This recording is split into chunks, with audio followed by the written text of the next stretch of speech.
only reason we have killed this man today is because Muslims are dying daily by British soldiers. And this British soldier is an eye for an eye and a tooth for a tooth. By Allah, we swear by the Almighty Allah, we will never stop fighting you until you leave us alone. So what if we want to live by the Sharia in Muslim lands? Why does that mean you must follow us and chase us and call us extremists and kill us? Rather, you lot are extreme. You are the ones, when you drop a bomb, do you think it picks one person? Or rather, your bomb wipes out a whole family? This is the reality.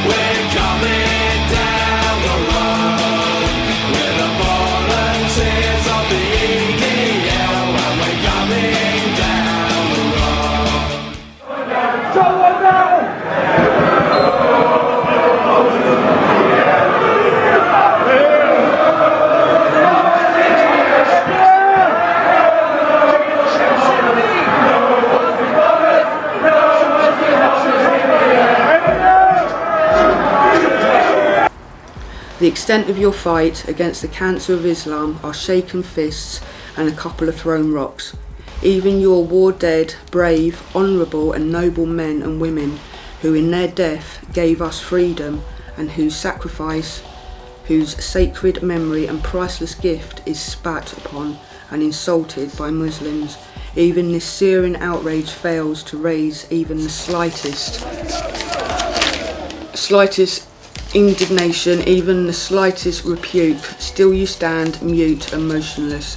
Truly you are beyond contempt. Our nation has a rich history of greatness, progress, sacrifice and the service to others. I recall our nation, our fathers and our grandfathers.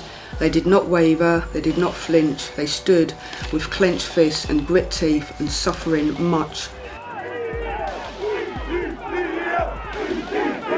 The murder of the British soldier Lee Rigby proved to be a major turning point for the English Defence League. In terms of its external profile, it moved from being a fringe organisation to being a household name. Local divisions of the EDL reported a tripling of registrations through their social network and website pages within 48 hours of the death of Lee Rigby. The English Defence League had emerged back in 2009 in direct response to protests by the Islamist group Al-Mujahideen to celebrations for British troops' homecomings in Luton. Those links with ex-army personnel and with some of their organisations had remained strong within the movement, and at grassroots level, concerns about the disrespect for British troops remains a strong motive for participation and membership of the movement.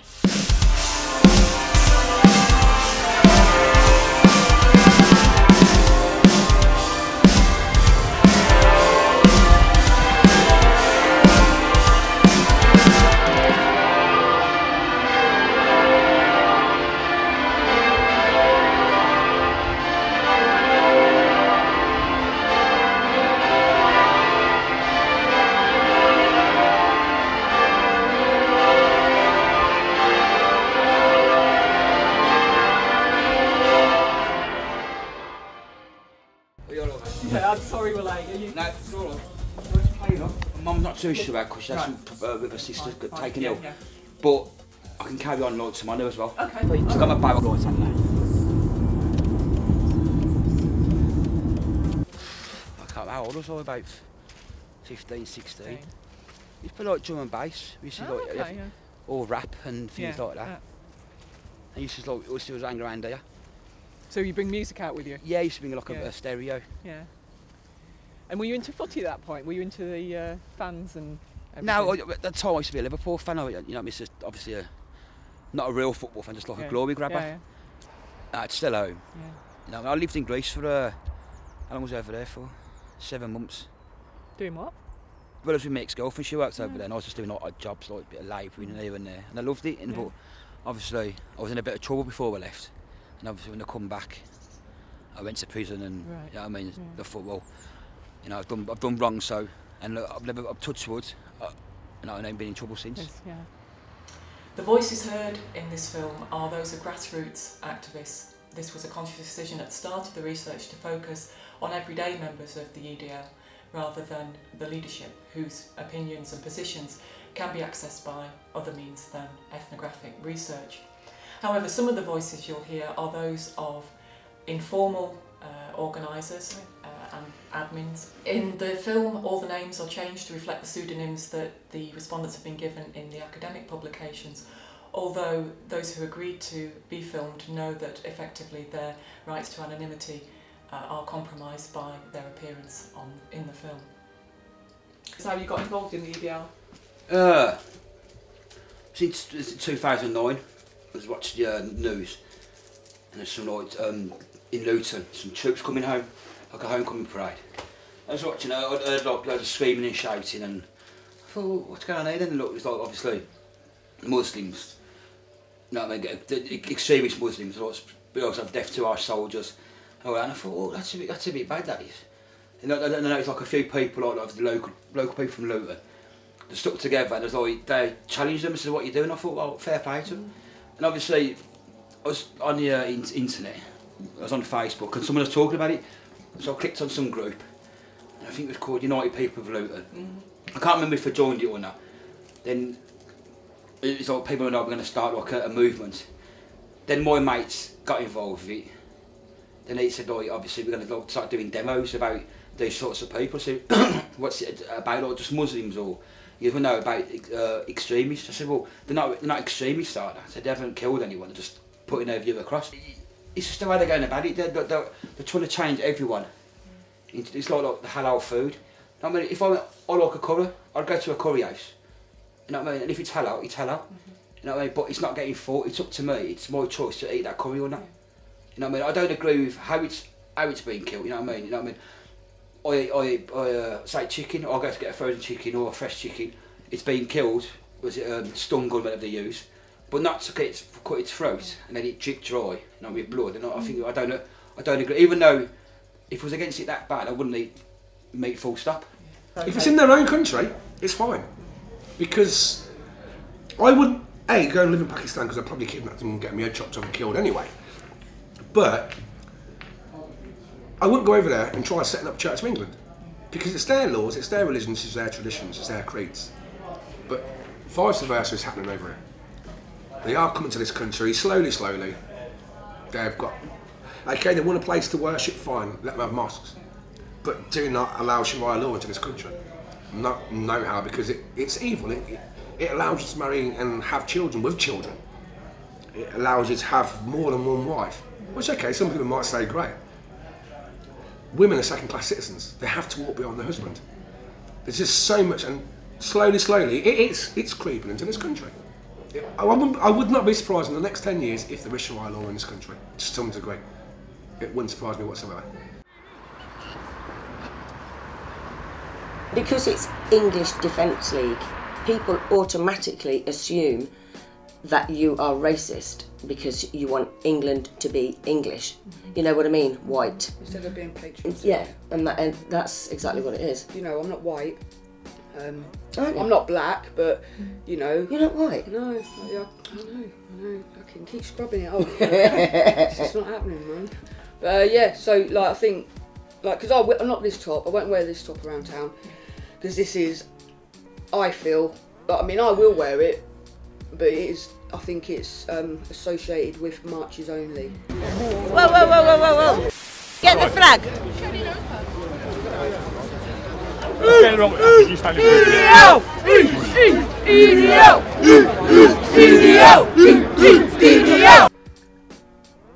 No, I think I'll get challenged less, to be honest with you, because it shocks them. It's quite easy for a non-white person, or even a white person, whatever, to attack with a top on, because, you know, she's white and she's against, you know, racism is black and white. That's what they assume. But no, I feel, and I find it funny, but yeah, no, they don't know how to challenge me. They don't, because they're looking at me and it totally blows out their whole opinion of the EDL, because they're so small, narrow-minded. You know, racism is white people against black people. Racism to me is one race feeling more superior than another race, or like religion. That's it. It's not about nationalities or anything like that. The EDL is routinely referred to in the press as a far-right or extreme-right group. From an academic perspective, however, it shows distinct differences from traditional far-right and neo-Nazi groups. It's clearly closer to a social movement than it is to a political party. And from leadership through to grassroots, there's almost a universal concern to mark a clear line between the EDL and classic far-right or neo-Nazi groups. This has led some to suggest that the EDL is part of a new far-right, whose ideology is characterised by a very loose set of views, focusing around ultra-patriotism, critique of mainstream politics, and an aggressive anti-Muslim agenda.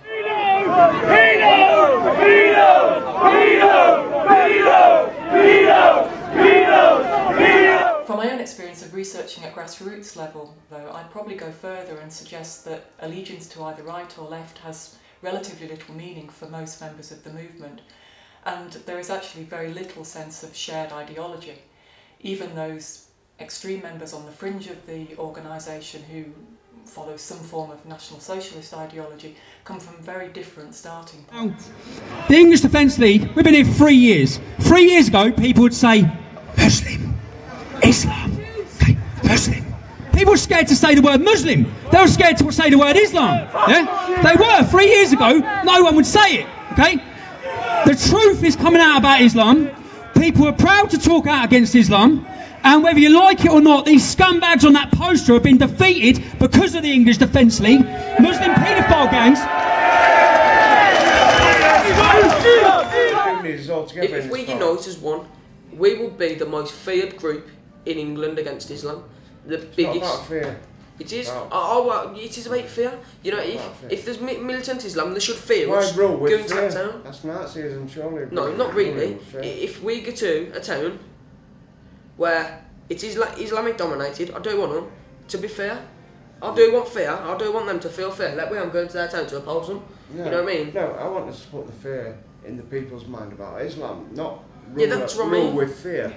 No, obviously, I'd want the way the Rossi is, if you can go into a demo and come out of the demo peacefully, then fair be. But if you go to that town and them want to confront you, them have got to know the consequences. Like, you ain't going to fucking just stand there, sorry about my language, stand there and look at them, you're going to say something, you're going to act. It's England, not Pakistan, you know what I mean? It's up to us what we do, not them.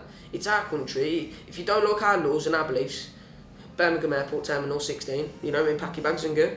That's the way I see it, look. In the media, when you hear something about the EDL, they usually call it a far-right movement. Yeah. Is that something you recognise? Are you far-right? Not really. I think I'm just like proud, like, and I don't like the way that them chuck their laws on us. So I don't see us as far racist hooligans. You know what I mean? So like, when you're at a demo, like the media only show like the actual demo. They don't show like what goes on behind the scenes, like meetings. Look, when you meet up at the coach park, it's all one big family. Everyone's there for each other. And that's how it should be, to be honest. Would you call yourself a racist? No, I call myself like English. English. It ain't racist to oppose like an ideology what's based to rape children and like based to cause hate.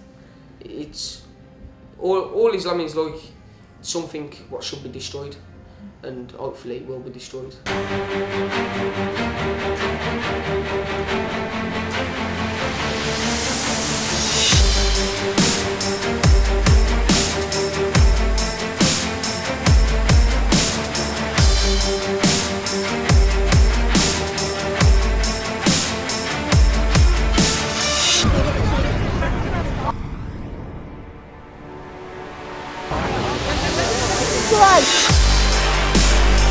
So my mum she didn't know what to do, and my mum always feels bad the way I turned out.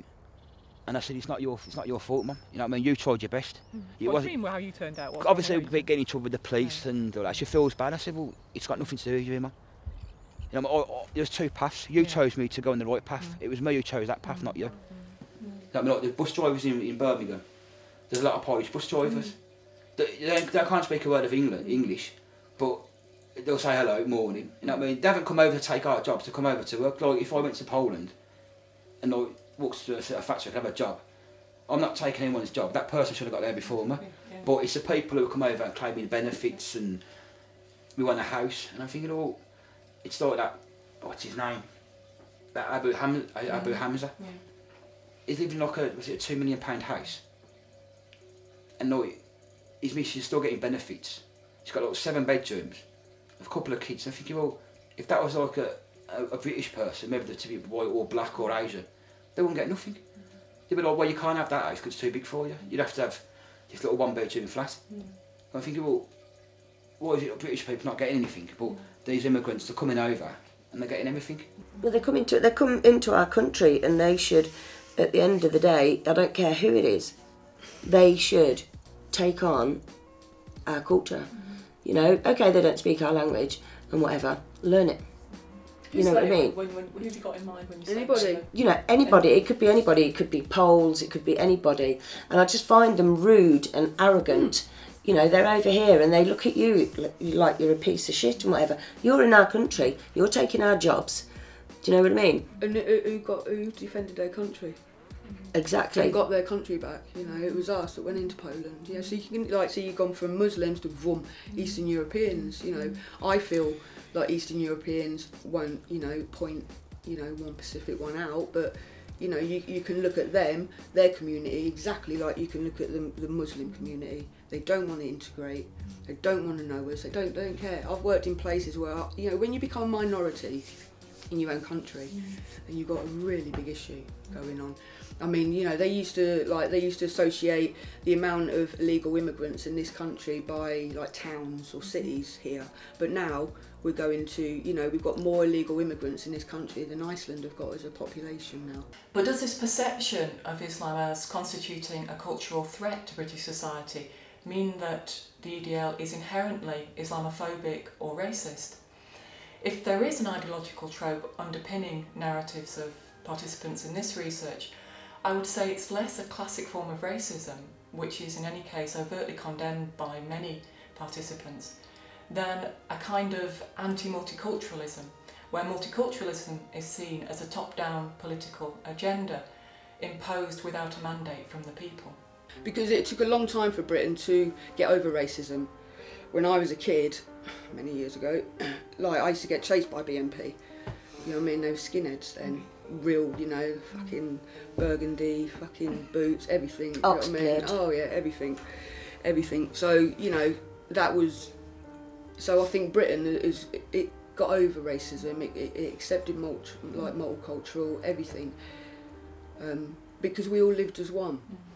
I mean, everyone's got their issues, and mainly old people with the Indians and the corner shops and whatever. But I mean, my niece and nephew, you know, they like turn and say, "Oh, fucking Paki." Well, they don't swear, but Paki. Or like my brother says in front of them, I tell him don't do that, because I mean, the way we want to bring up our kids, it's not being racist. You know, it's not. You know, that's why we want to stop it, because they will be brought up as racist, and it will just cause the whole situation again. You know, it's took like 30 years to get over it, and then the last 10, 11 years, well, I'd say about 8 years, it's kicked off again.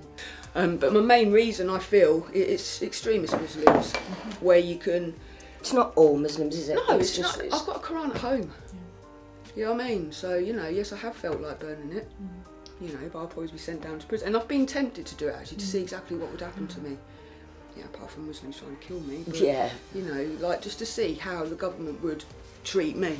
This feeling of discomfort in multicultural environments might well, of course, be influenced by wider anti-Islam discourses, especially those currently linking fundamentalist Islam to acts of terrorism. But as historian Roger Griffin points out, cohabitation has never been a simple process. This is like a predictive mantra, that there will always be components within a modern liberal democracy for whom multiculturalism and the idea of open door policy to any ethnicity is a major problem. Quite often there are concrete socio-economic reasons for that, but also there's just a question of temperament. Some people find cohabitation, what the Spanish call convivencia, much more psychologically distressing than others, and that's almost like an irrational factor that you can't really capture in surveys. Some, even within the same street, some people would find multiculturalism more of a problem than others, even when they're in the same group. It's not all Muslims are suicide bombers, but all suicide bombers happen to be Muslim. You know, and how can you, when they're walking around with these things, and when they escape, wanted criminals escape from France in a burqa. You know, even France had the foresight now to stop them wearing burqas and covering their faces in public.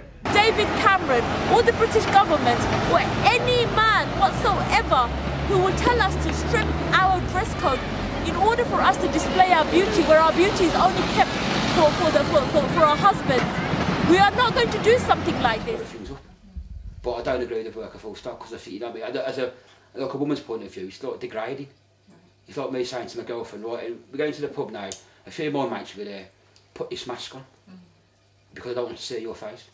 She'll be like, how about fuck off? You know what I mean? Because like, it's me trying to dictate to her.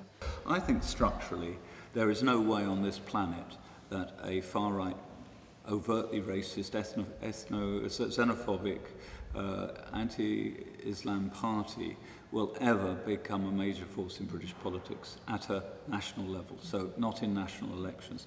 At local level, as we saw from the Respect vote, if you get a local constellation of forces, a perceived failure of councillors or mainstream parties to address very real issues about employment or housing, etc., combined with the astuteness of a local representative of the EDL to actually, in his rhetoric, avoid the stereotypes which would make people feel guilty about voting for them, whatever they feel privately, then it's possible you could get some local victories.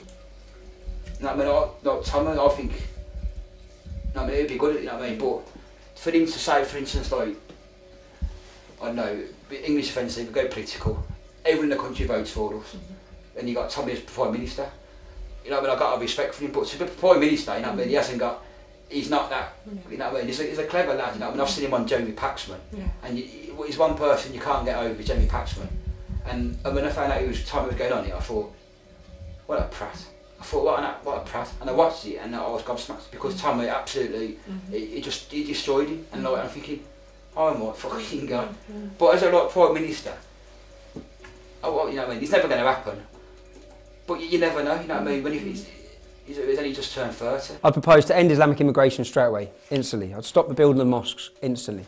I'd make it extremely difficult for anyone who wants to have an Islamist ideology. I'd make it clear that if you want Sharia, you go to a country with Sharia. While what unifies members of the EDL is this sense of Islam posing a threat to British society, the range of experiences and views on what constitutes the nature of that threat are so diverse that it's almost impossible to generalise. Where have you come from today? I've come from Birmingham. From Birmingham? From Birmingham. Are you members of the ED Hour? Yeah, I am myself, personally. Yeah, how long? Let's see, I think for me it's been since 2011, and what about EDL, I started with EDL since from the day one, since it was actually born itself. What makes you want to participate in their activities? Well, myself, I was in the British Army, I've done 5 years in there, and the worst thing is, what gets me is like the way the country has come to like a downfall itself. I'm here because of Islam. Islam is a problem for everyone. Myself, I'm an ex-Muslim. Basically, I left Islam around when I was 15 years old. I know everything about the Quran, what its message, and actually, Islam is more of a cult than an actual religion. What makes you say that? It's because of what's written in the Quran, actually. Yeah, everything that's written in the Quran and Hadith. More than 50% of them, of these verses, are actually quite violent. They preach violence towards non-Muslims and towards women as well. In fact, even the founder Muhammad, he himself was different, but not in a good way, in a natural bad way. Yeah? Because he was actually a kind of person who you would not regard as a prophet, basically. I mean, for example, consummating your marriage with a 9-year-old girl. That would be considered unacceptable in this day and time. Okay, tell us why you're here today then. Because everybody else is, really. Fight militant Islam, basically, on the streets of England. Yeah. And are you a member of the EDL? Been a member for 3 years. It has changed. I've seen them go from violence to peaceful demos, back to violence. You know what I mean? I'm not being funny, but sometimes it needs it, sometimes it don't. Why does it need it? People aren't going to stand up and count themselves unless, I'm not being funny, but a gang of people just protesting on the street, that ain't enough. It's sometimes you have to come down to bare knuckle just to get your point across, in my eyes. And what else do you get involved in? Do you get involved in any kind of politics, talking to councillors, MPs? No, nothing like that. Basically, where I'm from just on the outskirts of Nottingham. It's full of Muslims wearing burqas and things like that. Reason why I wear this, because they intimidate me what they wear. So I wear this to intimidate them, end of the day. Yeah. Simple. What do you hope to achieve by coming on this demo today? Get Islam out of the country. And do you think it'll be effective? Not today, no. Over time it will be. Yeah. Like I say, I've been coming 3 years and it's been one of them. It has took time to get where we've got now. A couple more years and I believe we will get somewhere else. And why English Defence League and not any other organisation? BNP are racist. Nick Griffin's a cock, simple. Nick Griffin is a cock, simple. So EDL isn't racist then? No. I'm not being funny, right? We have got racist members, right? Not everybody. There is racist members. There's people who go there for a scrap, there's people who go there for a cause. Because at this time, it's not only the English people, it's everyone that's sleeping. If you just look around, what's happening in the world today is only because of one thing, and that is Islam. And wouldn't it be better to write to your MP? But if you write to the MP, come on, you're from Britain as well. Look at Tony Blair, he messed the country up. Look at David Cameron, what has he done? He's let England become basically a shithole, really. It's like, if you look at it, he opened the door to the EU. Why? What's the point? Now the people in the UK, British-born people, they ain't got no jobs there, so what are you supposed to do? Obviously, you have to do other stuff to support yourself. It's like myself, I used to do security, for example. Yeah. I used to get like £80 a shift. Yeah? Now the Sudanese, Somalians, Afghans are come.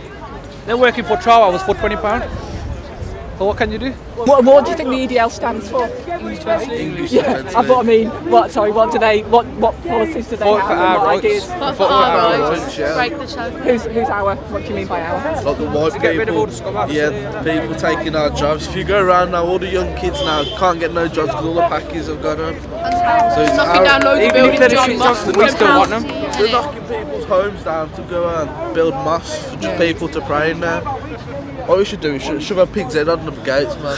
Right, how old are you? 16. 16. Do you think a lot of people think the same way as you? Or? Yeah, a lot of people. They always come first. So why don't people come out? If you look at there's not many young people out there, why don't they come out on demos? Because they're probably scared of like all people just coming after us, innit? So, you know what I mean? Yeah. You think they think you get kind of attacked if they can? Yeah. So what will you go back and say now? People? Just stop being here. Tell people that they need to move. Yeah, bring loads of people. Do you think it's important still to go out on the streets and demonstrate? Yeah. There's nothing wrong with it. You got to fight for your own country. Yeah. Do you think it'll achieve it? It might. Yeah, it'd be. In the future we'll achieve something, but if we go on the street now where I come from and I'm shouting EDL, I'll probably get jumped or something, but standard. Yeah. One of them ones. No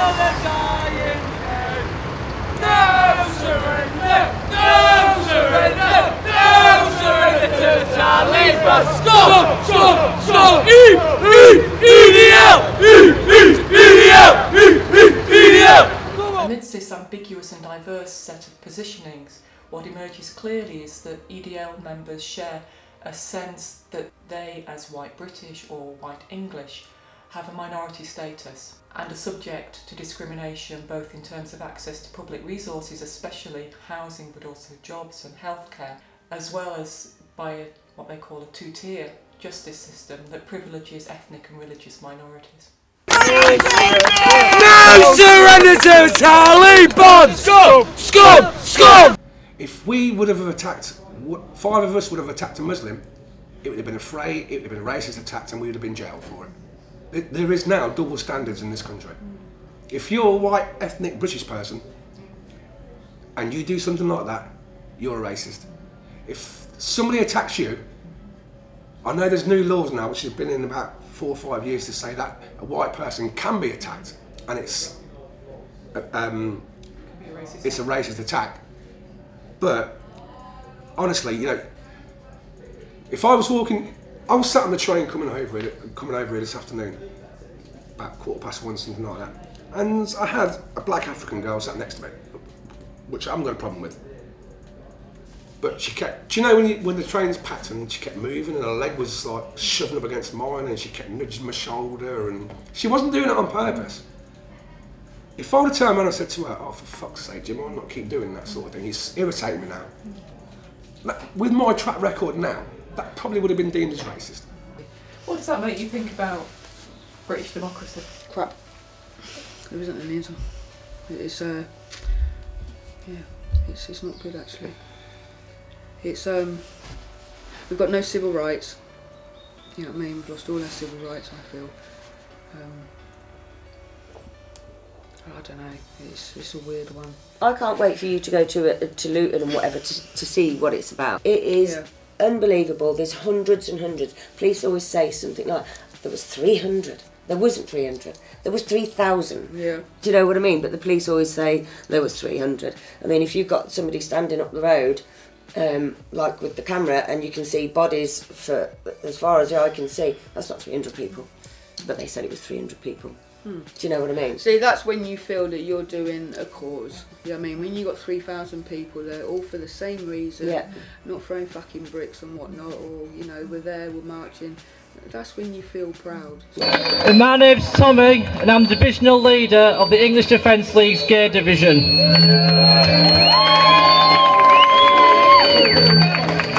LGBT stands for lesbian, gay, bisexual and transgender, and the English Defence League has had this division for over 3 years.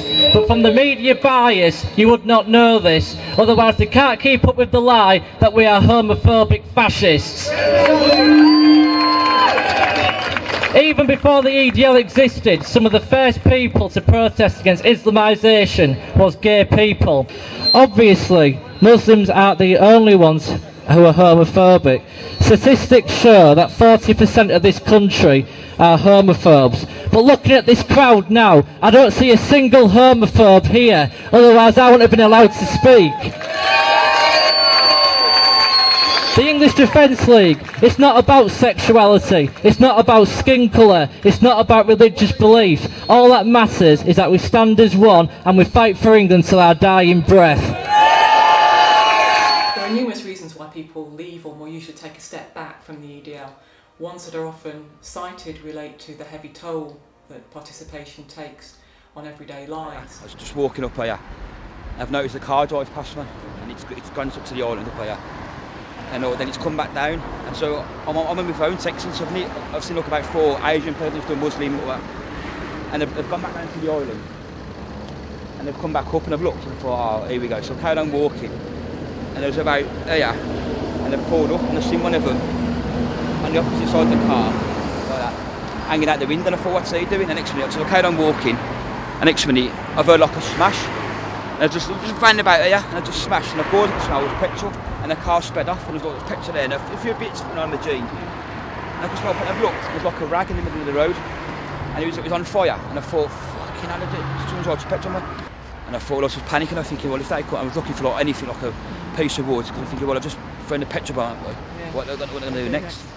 I'm in the EDL for one reason. If I was to say, well, I'm not going to go for that area, then to me, I've surrendered to them. You know what I mean? I'm fighting this cause with everyone else. So if I was to go, I'm walking down that road, but I'm not walking down that road. That seems to me that I'm giving in to them. It was all right with me.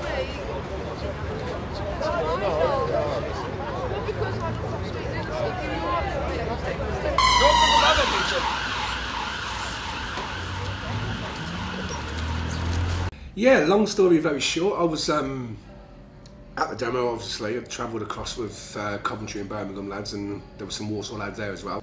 I looked down to the right and I just seen lines of police officers in full riot gear again, and I thought, oh my God, we ain't getting out of this one for ages. So I did walk down to them and I said to them, I can't remember exact words, but it was along the line of, we ain't getting cattled in again, are we, mate? And he's gone, no, he said, we're just blocking the street off. Noticed a load of guys with pink hair and multicoloured hair shouting things, and so said nothing to them, walked back up, said to my mate, I won't give you his proper name, effing UAF down there again, ain't there? Cheeky gits after what they've done in Walthamstow, occupying where we was meant to be and pouting Tommy Robinson and all the rest of it, and Stuart with stones and bricks and everything they could get their hands on. Next thing you know, I've looked and there's about 100 lads down there kicking off at the police. So I've gone down and I've noticed one of the lads from Warsaw and he was like looking really aggressive. So I've gone in front of him, tried stopping him, noticed to the right hand side there was a load of lads ripping up everything they could and throwing it at the police. Truthfully, look, you wouldn't know until I had nothing to do with it. You know, my little d***y on air life, I had nothing to do with it. So obviously I've got my back to 3 lines of police. Next thing you know, I've had a baton across my shoulder. I've had another baton, this is police batons obviously, across my leg. I've gone to the floor, I'm not the only one, I'm sort of like, as we're trying to get up, everybody's gripping each other to try and get up, so it was just almost like being on a merry-go-round, you can't, and next thing you know, I've got one on my head.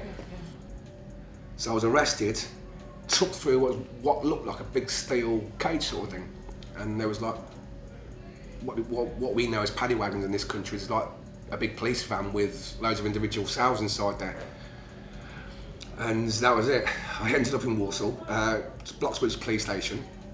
20 hours later, I was released on police bail. And the police bail was to not attend EDL demos and to sign on at police station every Wednesday and every Saturday between the hours of 1 and 3. And I was banned from going to Walsall. Completely? Completely, unless, well, this is the ironic thing, I'm still banned from going to Walsall, but my next appearance at the police station, because they've re-bailed me, is at Walsall. So what they're planning to do, have me for breaking police bail once I go in there. They haven't found any evidence to charge me or anything. So my solicitor has said to me, you know, look at if they don't find what they're after, because they initially arrested me and they was looking to try and charge me on instigating the riot, oh yeah, causing the riot, and throwing missiles at police officers. I can look you straight in the eye, look you straight in the camera, I did not do that, I've never done that, I never will do that. I mean, Hillary's been around me a few times, you've seen me angry and shouting, but never to the point where I'm going to lose the plot. I've got too much to lose by doing that. You know, my mortgage would go because my missus would be out in the street if I went to prison, my business would fold.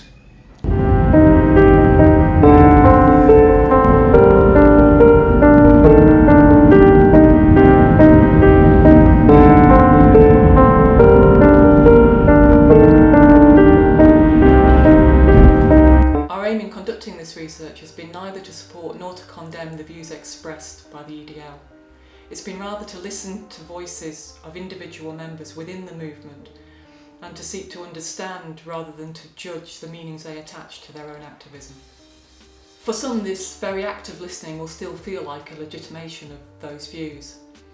I would argue, though, that in practice not listening simply reinforces that sense of being silenced that EDL members already perceive. In this sense, the more they are silenced, the louder they will have to shout in order to be heard. So what is the role of the academic here? I think it's not to use the knowledge gained to either support or condemn any particular political position, but to encourage society to engage in critical reflection. To do that, we must first be self-critical and challenge our own positionalities, something which ethnography forces us to do on a daily basis. As one respondent said to me, as I explained to him I was a researcher rather than an EDL supporter, universities are the training ground of the UAF. Does this somehow evade the responsibility of the researcher to take up a stance in relation to his or her research subject? I would argue on the contrary that this critical reflection itself constitutes such a stance, because the problem we're addressing here is not the EDL per se, but a political system that fails to engage in a listening practice, and whose only response to unwelcome voices is, to quote, to smash the fash. The stance taken here, therefore, is one of resistance to the replacement of explanation by condemnation. I then realised that marching through the streets saying Allah Allah Huda is Allah, what we were actually doing is giving any moderates, any people who are willing to speak up against extremist voices, we're actually giving them something something to align themselves with extremists on the same issue, because we're offending all of them. So to solve the problem, we need the support, and we need to work with Muslims in this country to defeat Islamist ideology.